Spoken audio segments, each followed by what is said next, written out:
As we celebrate the life of Dr. Martin Luther King Jr. today, there are some sites around Atlanta that tourists are not as familiar with, but they were just as important to Dr. King. Channel 2's Lori Wilson joins us live right now here in the studio. And Lori, people from all over are here in Atlanta to honor him today. Craig, I know you've probably done dozens of stories around the Auburn Avenue corridor. There are always lots of visitors there at the center, but today there was a special energy as people from all over came here to celebrate a king.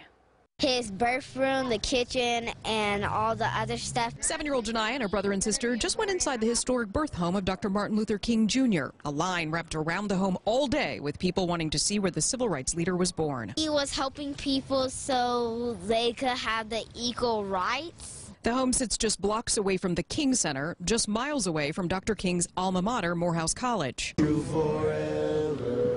In front of the Martin Luther King Jr. International Chapel, dedicated in 1979, a tribute to Dr. King by his Alpha Phi Alpha fraternity brothers. Just seeing a pioneer and seeing somebody that is a visionary such as himself has really inspired me to do great things and go out and impact my community in whatever way possible. And they aren't the only ones inspired by his legacy. So too did King inspire the dean of the freshman experience, whose first visit to campus was the day of King's funeral. It was his final service, the public service, held at the Atlanta University Center. I saw all the folks on the Central campus, and I had no clue what was going on, but I just followed. I just followed the crowd. No crowds here on Sunset Avenue, the home where the Kings were living when King was assassinated. He wanted to live among the people he could have lived anywhere.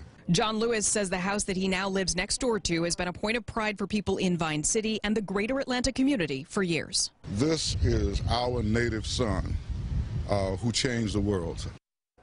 The MLK Chapel had its first graduating class there. We showed you in 1979. In it, Martin Luther King III, along with Spike Lee and former Homeland Security Secretary Jay Johnson. At his former home on Sunset Avenue tonight, a candlelight vigil at 7 p.m. All right.